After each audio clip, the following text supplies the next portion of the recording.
দেখেন, আজকে আমাদেরকে দায়িত্ব দেওয়া হয়েছে। আহ, আমি যেটা প্রথমেই মনে করি, আহ, এখানে যখনই এরকম কেউ দায়িত্ব পান তখন ডেভেলপমেন্টের কথা বলেন বা বিভিন্ন বিষয়ে কথা বলেন, আমি ব্যক্তিগতভাবে প্লাস আমার টিম ব্যক্তিগতভাবে এটা ফিল করে, সবাই মিলে আমরা একসাথে ফিল করি যে আমাদের প্রথম কাজ হবে বাংলাদেশের ক্রিকেটের রেপুটেশন ঠিক করা।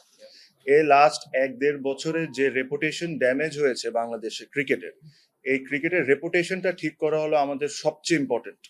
আমাদেরকে একটা দায়িত্ব দিয়ে আনা হয়েছে যে free and fair election held করা 3 মাসের মধ্যে। আমরা এটা যে আমাদেরকে যে দায়িত্ব দেওয়া হয়েছে, আমরা এই দায়িত্বটা যতটা অনেস্টি ভাবে আমরা এই জিনিসটা করতে পারি আর যতটা দ্রুত ভাবে আমরা এই জিনিসটা করতে পারি, আমরা ওই জিনিসটাই করব। সাথে সাথে অবশ্যই আমরা ডে টু ডে অ্যাক্টিভিটিস এর মধ্যে যা যা হয়েছে, ওয়ার্ল্ড কাপ ইস্যু আছে আপনারা জানেন, সবকিছু নিয়ে আমাদের যা সঠিক কাজ করার দরকার আমরা তাই করব। কিছু কিছু সিদ্ধান্ত আজকে আমরা নিয়েছি ক্রিকেট বোর্ডের মিটিং এ, যেটার মধ্যে একটা যেটাতে আপনাদের হেল্প আমার সবচেয়ে বেশি দরকার। আপনারা, আমিও মনে করি আর আপনারা ওই জিনিসটা বলেন যে আপনারা অনেক বড় স্টেক হোল্ডার্স। আমি এটা মনে প্রাণে বিশ্বাস করি যে জার্নালিস্ট আর a very big stakeholder. তো এই যে সিদ্ধান্তটা আমরা নিয়েছি, এই সিদ্ধান্ততে আপনাদেরকেও একটু জিনিসটা মেনটেন করতে হবে। আমরা লাস্ট অনেক বোর্ডে দেখেছি যে বিভিন্ন বোর্ড ডিরেক্টর বিভিন্ন সময় ইন্টারভিউ বা বিভিন্ন সময় অনেক কিছু বলেছেন। আমরা এই জায়গা থেকে সরে আসে আমরা একজন স্পোকস পারসন ঠিক করেছি। Anything to do with the board, anything to do with the board, please contact him. ওটা আমরা আমরা সিদ্ধান্ত নিয়েছি, ওটা তানজিল ভাই হবে।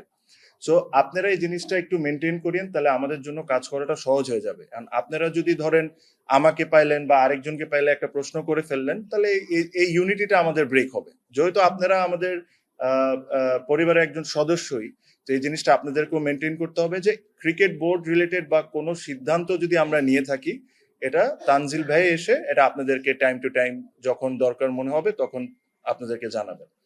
আহ এখানে এর চেয়ে বেশি আমি আজকে আর কোনো কিছু বলতে চাই না। আজকে আমাদের খুবই অল্প সময় ছিল, আমরা এসেছি, আমরা কিছু কিছু সিদ্ধান্ত নিয়েছি। এগেইন ওটা তানজিল ভাই আপনাদেরকে সুন্দর করে ব্রিফ করবেন।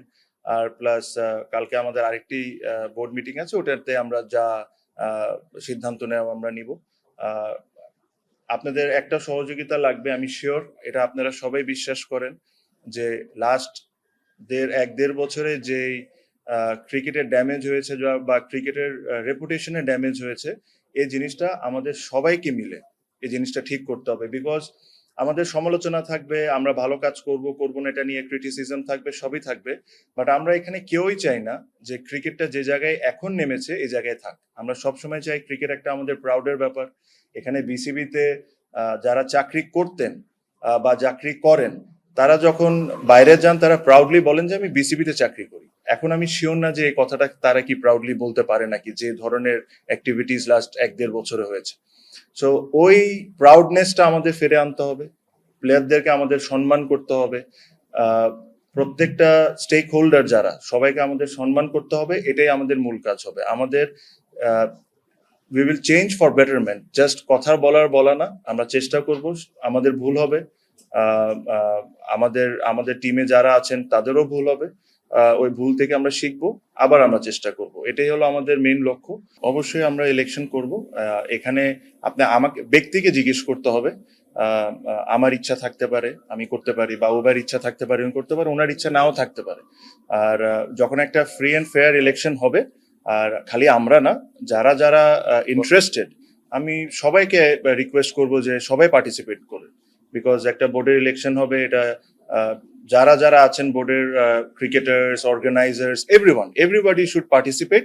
আর আমরা যেরকম একটা সুন্দর ইলেকশন করে দিয়ে যেতে পারি, ওই অবস্থানটা আমরা ওই অ্যাটমসফিয়ারটা ক্রিয়েট করে দিব যেখানে সবাই এসে ইলেকশন করতে পারবে। আজকে ফার্স্ট আমাদের এই অ্যাডহক কমিটির প্রথম সভা হলো। আপনারা ইতিমধ্যে জেনেছেন আমাদের সভাপতির কাছ থেকে যে কালকে আমাদের দ্বিতীয় সভা হবে। তো আমার মনে হয় যে আজকে আমরা যে সিদ্ধান্তগুলো নিয়েছি সেগুলো আমি যদি আপনাদেরকে একটু বলে শোনাই। তো আজকে প্রথমে আমরা আসলে একটা মানে সৌজন্যের সাক্ষাৎকার, আমরা ইন্ট্রোডাকশন হলো সব। আপনারা ইতিমধ্যে জেনেছেন যে আমাদের 11 জন মেম্বার একটা অ্যাডহক কমিটি হয়েছে। তারপর যেটা আমাদের জন্য গুরুত্বপূর্ণ ছিল সেটা হচ্ছে, আপনারা জানেন যে আমাদের কিছু নিয়মিত কার্যক্রম আছে, সেটাকে বহাল রাখার জন্য আমাদের কিছু ডিসিশন নিতে হয়েছে। মেইনলি আমাদের যে ব্যাংকের সিগনেটারি আছে সেগুলো আপনার দুটো গ্রুপে ভাগ করা থাকে, একটা ম্যানেজমেন্ট গ্রুপ এ এবং আরেকটা হচ্ছে বোর্ড বোর্ড থেকে বা অ্যাডহক কমিটি থেকে। সেটা আমরা একটা সিদ্ধান্ত নিয়েছি। তো সেটা ম্যানেজমেন্টে যেটা সেটা নিয়মিত যেটা আমাদের সিইও এবং আমাদের হেড অফ ফাইন্যান্স আছেন, এবং অন্য গ্রুপ থেকে আমাদের অ্যাডহক কমিটির প্রেসিডেন্ট এবং আমাদের ফাইন্যান্স কমিটি যিনি প্রেসিডেন্ট হবেন বা যিনি Chairman. চার্জে থাকবেন চেয়ারম্যান, উনি সিগনেটারি হবেন। আরেকটা সিদ্ধান্ত যেটা আমরা নিয়েছি, এটাও আপনার রিলেটেড উইথ গোয়িং কনসার্ন, সেটা হচ্ছে যে আইসিসি এবং এসিসি তে আমাদের একটা রিপ্রেজেন্টেশন থাকে ক্রিকেট বোর্ড থেকে। তো সেটা মূলত by tradition and also by design এবং কন্ডাক্ট, ওটা আমরা প্রেসিডেন্ট মহোদয় উনি অ্যাটেন্ড করেন। তো আমাদের ক্ষেত্রে আমাদের সভাপতি তামিম ইকবাল, উনাকে আমরা নমিনেট করেছি। এবং পাশাপাশি আইসিসি তে যেহেতু আমরা একটা অ্যাডহক কমিটি, আমরা একটা নির্বাচিত কমিটি না বা বোর্ড না, তারা আমাদেরকে গাইড করেছেন যে এখানে সিইও থাকলে ভালো হয়, এক্স অফিসিও পজিশন। তো সেটাও আমরা আজকে অনুমোদন করেছি। লাস্টলি আমি যদি বলি যে আমরা নিউজিল্যান্ড ট্যুর, সেটার জন্য যে যা যা জিনিসগুলো মানে যা যা আমাদের প্রিপারেশন যেগুলো দরকার, সেটা নিয়ে আমরা একটা আপডেট নিয়েছি। আমরা হয়তো আরো বিস্তারিত আগামী সভায় আমরা এটা নিয়ে আলাপ করবো। শেষে আমরা এটা একটা সিদ্ধান্ত আজকে তামিম ভাই বলে দিয়েছেন যে রিলাক্টেন্টলি হলেও আমাকে এই দায়িত্ব দেওয়া হচ্ছে স্পোক্স পার্সন হিসেবে। সেটা আরেকটা সিদ্ধান্ত ছিল। আর আরেকটা সিদ্ধান্ত ছিল আমাদের লিগ্যাল কাউন্সিল নিয়ে। এটার ব্যাপারে আমরা ডিটেলসটা আমরা আগামী সভাতে আপনাদেরকে শেয়ার করতে হবে। আগামী সভা কালকে